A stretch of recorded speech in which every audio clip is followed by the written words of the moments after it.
देखिए दोस्तों अब हम चर्चा कर रहे हैं एनसीईआरटी के एग्जाम्पल 2 पर, जिसमें लिखा है मान लीजिए टी किसी समतल में स्थित समस्त त्रिभुजों का समुच्चय, जितने त्रिभुज हैं सबका, और संबंध ऐसा है आर, ठीक है, समुच्चय टी में संबंध आर है, ठीक है, समुच्चय का नाम इन्होंने टी रखा हुआ है, समुच्चय टी में संबंध आर है, T1 T2 के सर्वांग सम, केवल वो त्रिभुज रखने हैं निकिता जो क्या है बेटा, T1 T2 के सर्वांग सम वाले त्रिभुज रखने हैं, और सिद्ध करना है कि आर एक तुल्यता संबंध है, मतलब वो स्वातुल्य भी है, सममित भी है और संक्रामक।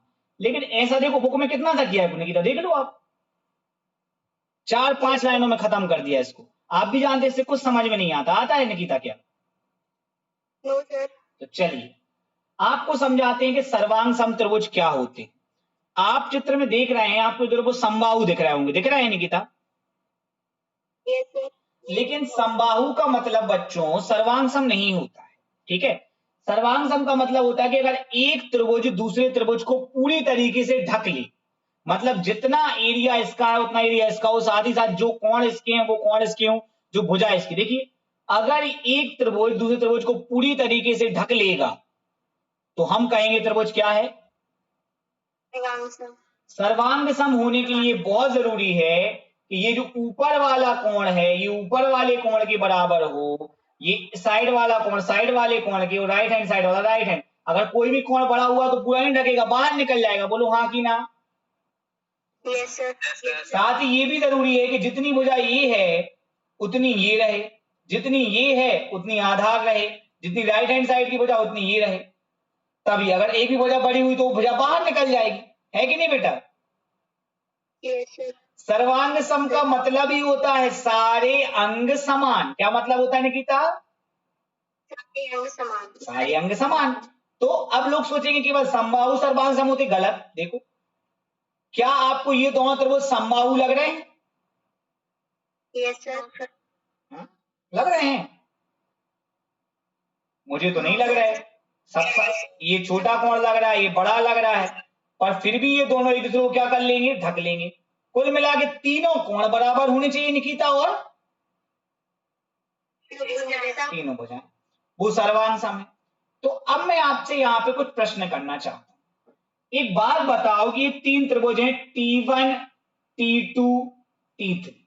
अगर मैं बात करूं क्या लाल वाले त्रिभुज को हरा वाला त्रिभुज पूरी तरीके से ढक लेगा? ढक लेगा बेटा, आप लोगों को दिख नहीं रहा है शायद, क्लियर दिख रहा है कि दोनों सर्वांग सम है। तो T1 T2 की सर्वांग सम है तो T1 T2 संबंध में आ जाएगा निकिता। अब बताओ क्या लाल वाला हरे वाले को ढक लेगा? Yes sir. जब हरे वाले को लाल ढक लेगा तो लाल वाले को हरा ढक लेगा, तो फिर T2 T1 भी क्या है? तो बताइए क्या ये संबंध सम्मित है? तो बहुत सरल सी बात है कि अगर T1 T2 के सर्वांग सम है, मतलब T1 के सारे अंग T2 के बराबर हैं, तो T2 के सारे अंग भी तो T1 के क्या होंगे, बराबर ही होंगे बच्चों। सबको मजा आया कि नहीं आया? अब बच्चों अगली चीज, T1 T2 के सर्वांग सम है, ठीक है, मतलब जो T1 है वो T2 के बराबर है, और मान लो कि T2 T3 के बराबर है, तो T1 T2 के बराबर है, इसलिए T1 और T2 आ गए संबंध में निकिता। मान लो इसका क्षेत्रफल भी 20 है, इसका क्षेत्रफल भी 20 है और इसका क्षेत्रफल भी 20 है। अब बताओ T2 T3 के सर्वांग सम है, तो ये भी संबंध में आ गए, आ गए कि नहीं आ गए? अब बताओ कि क्या T1 T3 के सर्वांग सम है? अरे सर जब T1 T2 के है और T2, जब T1 बराबर T2 है और T2 बराबर T3 है, आदित्य की हाइट बराबर देवांश की हाइट है और देवांश की हाइट बराबर करण की हाइट है, तो जब आदित्य की 20 है और देवांश की 20 है तो करण की 20 है, तो आदित्य करण की हाइट तो बराबर होगी कि नहीं होगी? तो T1 T2 is the element of R। तो फिर ये संक्रमण करेंगे अपन, T2 अलग हो जाएगा, तो क्या ये संक्रामक है? अब आखिरी वो बकवास क्वेश्चन, क्या कोई त्रिभुज खुद के सर्वांग सम होता है? बिल्कुल, जब वो एक ही त्रिभुज T1 खुद के बराबर होगा कि नहीं होगा? तो अब बताइए क्या T1 उसमें आएगा?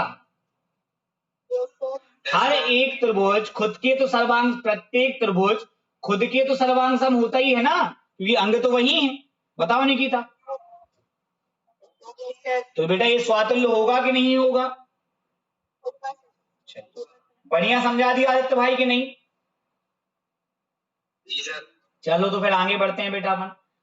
वही सवाल मैंने लिख दिया है यहाँ पर अच्छे से। मान लीजिए टी किसी समतल में स्थित त्रिभुजों का समुच्चय है। दिया है टी किसी समतल में स्थित समत्रिभुजों का समुच्चय है। समुच्चय टी पर कोई संबंध आर इस प्रकार से है कि आर बराबर T1 T2। अब T1 T2 कौन से लेने हैं? जो सर्वांग सम है। जो क्या है आदित्य? ठीक है, सर्वांग। अब स्वातुल्य संबंध, प्रत्येक त्रिभुज स्वयं के सर्वांग सम तो होता ही है, अतः प्रत्येक T1 जो कि आपका समुच्चय टी में है उसके लिए T1 आर में आ जाएगा, अतः संबंध आर क्या होगा? स्वातुल्य होगा। सबको समझ आया बच्चों? सम्मित संबंध, सम्मित संबंध माना T1 T2 के सर्वांग सम है, तब T1 T2 आर में आएगा। अब अगर T1 T2 के सर्वांग सम है तो T2 भी तो T1 के सर्वांग सम होगा कि नहीं होगा? Yes, sir. निश्चित ही T2 भी T1 के सर्वांग सम होगा, तब T2 T1 is also element of R. सही है आदित्य? अतः संबंध आर क्या होगा बेटा आपका? चलिए संक्रामक की बात करते हैं। माना T1 T2 के सर्वांग सम है तो T1 T2 आपका संबंध में आ गया। माना T2 T3 के सर्वांग सम है तो T2 T3 भी आर में आ गया। अब जब T1 T2 के बराबर है और T2 T3 के बराबर है तो फिर एक प्रकार से T1 T3 भी तो क्या हो गए? बराबर। निश्चित ही T1 T3 के भी सर्वांग सम होगा, अतः T1 T3 भी आर में आ गए, अतः आर संक्रामक है। सबको समझ में आया? Yes, sir.